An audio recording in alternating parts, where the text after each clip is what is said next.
Green, what's your problem, Green? What is your problem? Missile alone ramp. Missile alone ramp.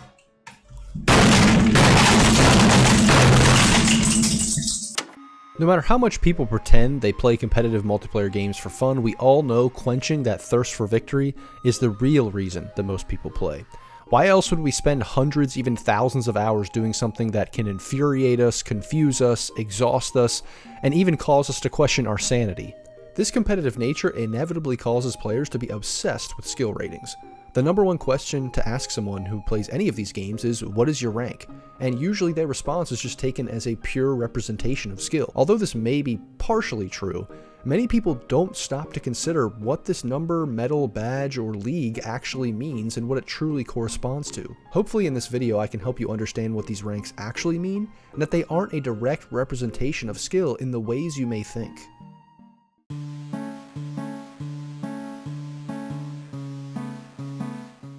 First, let's start with understanding a little bit about how your rank is actually calculated in most video games. Don't worry, we won't be getting into all the math behind these different systems because that would require an entire video of its own, but it will be helpful for everyone to understand the basic principles behind skill-based ranking systems. ELO is probably the most popular rating system, at least in terms of name recognition. Some communities and games even use the term ELO as a shorthand word for rank in casual conversation. Developed by RPAD ELO, the ELO system is commonly used in chess but has been adapted for various competitive games. It assigns a numerical rating to each player based on their performance in matches. When two players compete, the outcome of the match affects their ratings. If a lower rated player beats a higher rated player, they gain more points than if they beat a lower rated player. The opposite is true for the higher rated player. Over time, the ratings converge towards a representation of the player's skill levels. Glico is an extension of the ELO system designed to address some of its limitations. Developed by Mark Glickman, it incorporates not only the outcome of matches, but also the uncertainty of a player's rating. Players are rated based on their performance, and the system considers the reliability of these ratings. This allows for a more nuanced representation of player skill and faster adjustment to changes in performance. And lastly, True Skill was developed by Microsoft and is specifically tailored for multiplayer video games and other team-based competitions. It models each player's skill as a distribution rather than a single value, reflecting uncertainty in their abilities. True Skill also accounts for factors like team dynamics and individual performance within a team. It's designed to provide accurate and fair matchmaking in online gaming environments. Now you may be thinking that True Skill sounds the best out of all three of these for any game that isn't head-to-head because it was specifically designed for these types of multiplayer games. And although you may be correct to some extent, there are a few problems. The first is that ELO and Glico have both been proven to be adaptable to multiplayer environments, so it's not necessarily a given that TrueSkill is better, but the main problem is that TrueSkill is proprietary and owned by Microsoft, where ELO and Glico are in the public domain, so anyone can use them. Regardless, these systems all operate on one main metric, wins and losses, and that, in and of itself, presents some problems.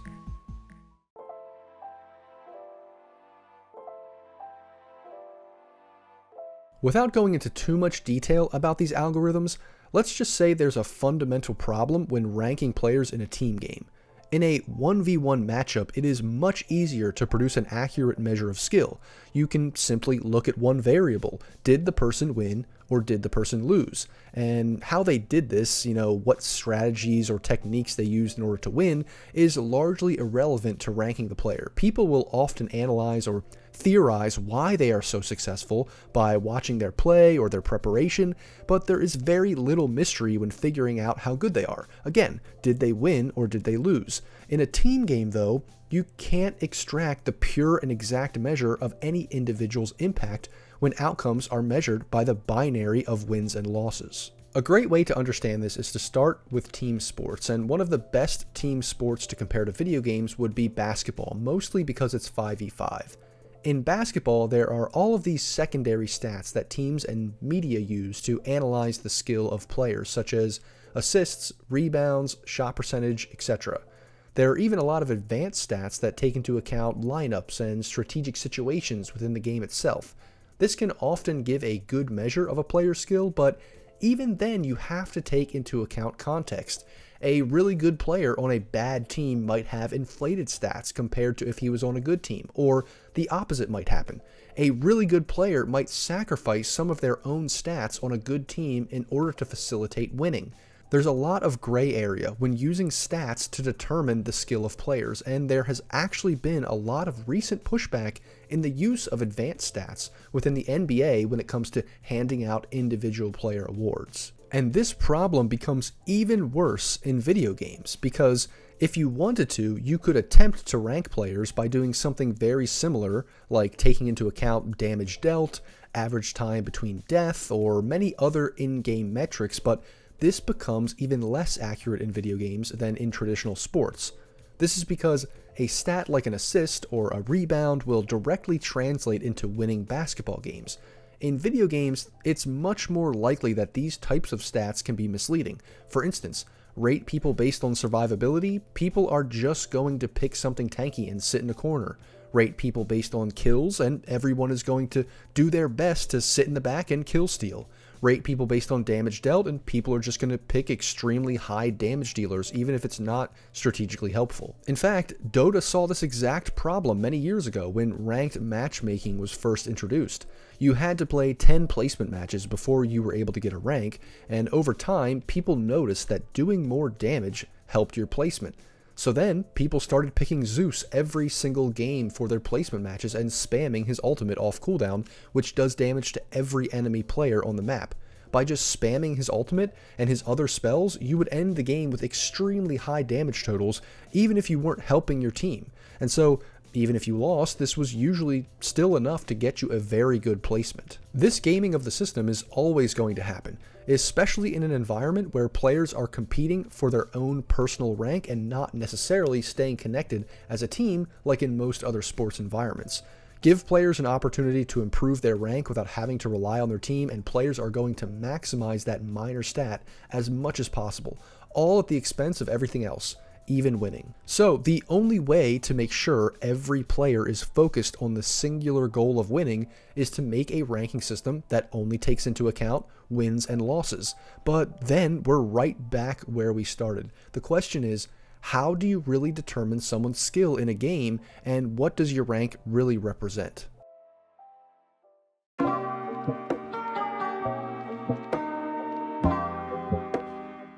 Well, the answer is there's no perfect way to determine skill. Like I said earlier, you're never going to get a pure representation of individual performance in a team game.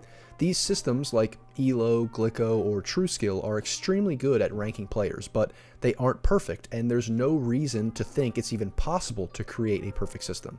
So taking all of this into account, what does your rank actually represent? Well, your rank is not actually a representation of your skill, but instead a representation of your performance within a specific series of games.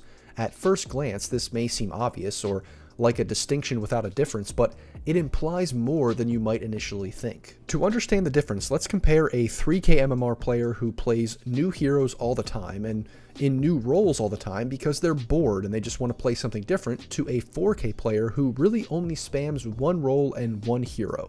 Which player is better or more skilled at Dota? To be honest, I would say it might be the 3K player who's actually more skilled at the game overall because they are better at a larger portion of the game, whereas the 4K player has maximized their potential on a single hero, but maybe much worse at everything else. Now sure, there are limits to this because of other aspects of skill that take into account things like laning, map awareness, farming, team fighting, etc. that are used across roles and heroes. So just because you're a jack-of-all-trades 3K MMR player doesn't really mean you're going to be better than a one-hero spammer 6K MMR player. However, the point is that the context of the games from which your rank is derived matter a lot when considering how good you are at the game. Your rank isn't as much a representation of your skill as it exists in the real world, but rather a representation of your performance in this specific set of games that you've played. At the end of the day, It really is just a number that represents the culmination of the games you've played and the specific context in which they've been played. Maybe a better way to think of it would be if you had a rank for each hero, each champion, each gun, or each role. Your rank as a mid player, or your rank with the sniper, might be extremely high, but your role as a support or with the knife might be much lower. Now, you might be asking yourself, what is the point of explaining all of this? Or what is really the purpose of this distinction? Well, the point is hopefully to give everyone a better understanding of what their rank actually represents. And then you can realize it's not the end-all be-all definition of you as a player. Sure, it's probably fairly accurate in assessing your skill, and there's very, very little chance that you're some secret prodigy, but at the end of the day, try to remove your ego from that number as much as possible. Maybe focus and stress about it a little less, because even though we all want to stomp our enemies into dust and get better at these games, sometimes the best way to reach our goal is to stop focusing on the number, the medal, the badge, or the league, and start focusing on what we can actually do to become better players in the game itself, even if that means temporarily sacrificing some of that precious MMR. And honestly, this isn't something that only applies to video games. It's something we can apply to our lives in general. Stop stressing about or defining yourself by the things you've done in the past, and start focusing on the practical ways to improve or change in order to be who you want to be or do what you want to do. Your rank doesn't define you, and only once you realize this can you truly start improving.